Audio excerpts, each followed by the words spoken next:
করুন, আমি তায়েফবাসীকে মেরে একদম হুমড়ে চুমড়ে শেষ করে দেব, একবার আপনি আদেশ করুন। রাসূল সাল্লাল্লাহু আলাইহি ওয়াসাল্লাম বলছেন, না, এটা যদি আজকে আমি আদেশ করে দিই তাহলে ভবিষ্যৎ প্রজন্মের জন্য আমি কি রেখে যাব? তারা হয়তো অবুঝ, তারা বুঝেনি যে আমি নবী হয়ে এসেছি। তাদের ভিতর থেকে একজন মানুষ হয়তো হেদায়েত পাবে, সে আলো পাবে, নূর পাবে, যার কারণে আমার রাস্তায় ফিরে আসে। অতএব তাদেরকে আমি ক্ষমা করে দিলাম, তুমি ক্ষমা করো, আল্লাহর কাছে তুমি দোয়া করো, আমি তাদের জন্য দোয়া করছি, আল্লাহ যেন তাদেরকে হেদায়েত দেয়। এত বড় দৃষ্টান্ত তিনি রেখে গেছেন, ক্ষমার দৃষ্টান্ত আমাদেরকেও রাখতে হবে। আমরা মানুষ, চেষ্টা করলে আমরা পারবো, ক্ষমা করতে পারবো। যে মানুষটি আপনাকে থাপ্পড় দিয়েছে আপনি তাকে ক্ষমা করুন, যে মানুষটি আপনার প্রতি দিনের পর দিন জুলুম করছে আপনি তার প্রতি ক্ষমা করুন, তবেই আপনি পৃথিবীর মুখে একজন ইমানদার মানুষ হবেন, আল্লাহর ভালোবাসা আপনি লাভ করতে পারবেন। কদিন অত্যাচার করবে আপনার প্রতি? কদিন করবে? করতেই থাকবে কি? ও একদিন নিশ্চিত দেখবে যে সে অত্যাচার করে, সে যখন আপনাকে কোনো কষ্ট দিতে পারছেন তখন সে ওই জগৎ থেকে ফিরে আসবে, আর কষ্ট দেবেন আপনাকে। দ্বিতীয় নম্বর ঘটনা আপনাকে শোনাই, তারপরে আমি বক্তব্য শেষ করব। সেটি হচ্ছে উহুদ যুদ্ধে রাসূল সাল্লাল্লাহু আলাইহি ওয়াসাল্লামের আপন চাচা আমির হামজা, একজন মানুষ পিতাকে যতটা ভালোবাসে সেরকম রাসূল সাল্লাল্লাহু আলাইহি ওয়াসাল্লাম ভালোবাসতেন। তার কারণ তিনি নিজের পিতাকে দেখেননি। রাসূল সাল্লাল্লাহু আলাইহি ওয়াসাল্লামের জন্মের পূর্বে নিজের পিতা মারা গেছেন, যার কারণে তিনি চাচাদেরকে ভালোবাসতেন, আবু তালেব। তারপরে আপনারা হামজা রাদিয়াল্লাহু তাআলা আনহু, তিনি এত ভালোবাসতেন, সর্বদা তিনি একসঙ্গে থাকতেন, যেখানে যেতেন। তো সেই হামজা রাদিয়াল্লাহু তাআলা আনহুকে উহুদ যুদ্ধে হিন্দা নামে এক খাতারনাক মহিলা, শয়তান মহিলা, তখন সে ঈমান আনেনি, ওই হিন্দা হামজা রাদিয়াল্লাহু তাআলা আনহুকে কন্টাক্ট দিয়ে কলিজা বের করেছিল।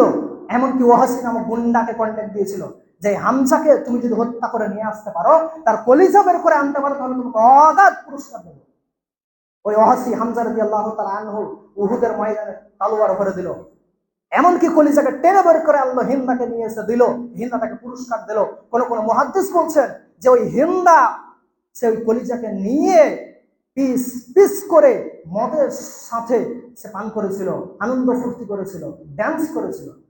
কোন কোন মুহাদ্দিস বলছেন যে কলিজাকে কেটে পিস পিস বানিয়ে গলায় মালা করে পুরো মক্কা ঘুরে বেরিয়েছিল এবং বলেছিল যে আমি আমার শত্রুর বদলা নিয়েছি।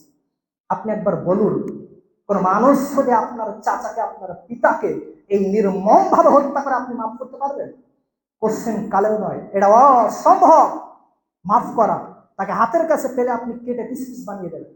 অথচ রাসূল সাল্লাল্লাহু আলাইহি ওয়াসাল্লামের ক্ষমার দৃষ্টান্ত দেখুন যে তিনি কিভাবে মানুষকে ক্ষমা করেছেন। ওই হিন্দাকে মক্কা বিজয়ের সময় হিন্দা এসে রাসূল সাল্লাল্লাহু আলাইহি ওয়াসাল্লামের কাছে এসে বলছেন, ইয়া রাসূলুল্লাহ, আপনি আমাকে কালেমা পড়িয়ে মুসলমান করে দেন।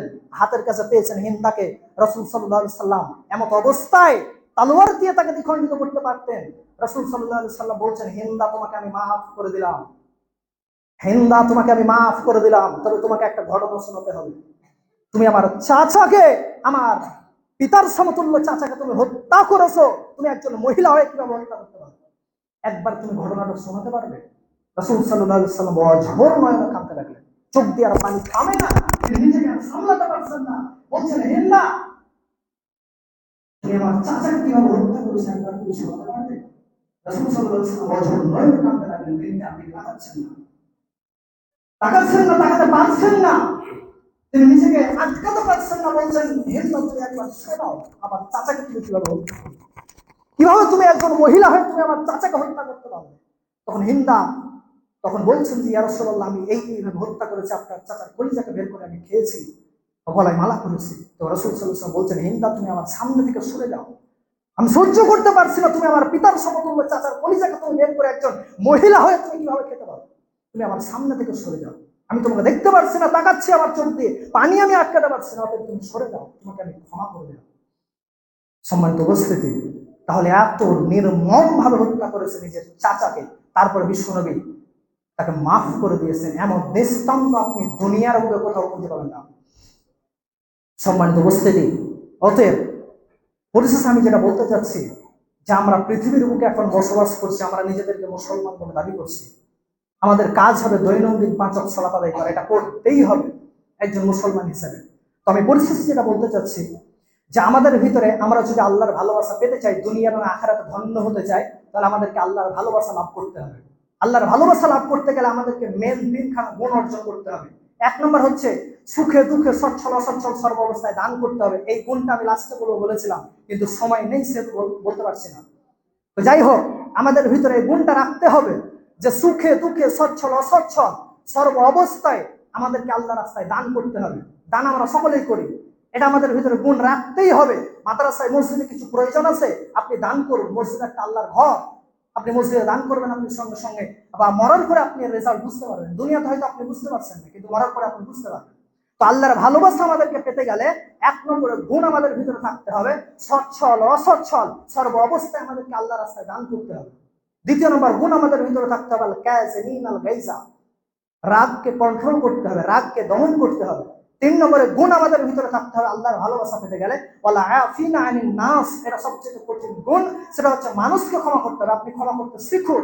আপনার সঙ্গে যত মানুষ যত আসে যায়, অন্যায় করুক না কেন, আপনি তাকে ক্ষমা করুন। ক্ষমার দৃষ্টান্ত আপনি রেখে যান, যাতে করে মানুষ আপনাকে ভালো বলে, যাতে করে ফেরেশতারা আপনার জন্য দোয়া করে, যাতে করে কবরে গিয়ে আপনি আল্লাহর ভালোবাসা পেতে চান, মরার পরে যাতে আপনি আল্লাহর ভালোবাসা লাভ করতে পারেন।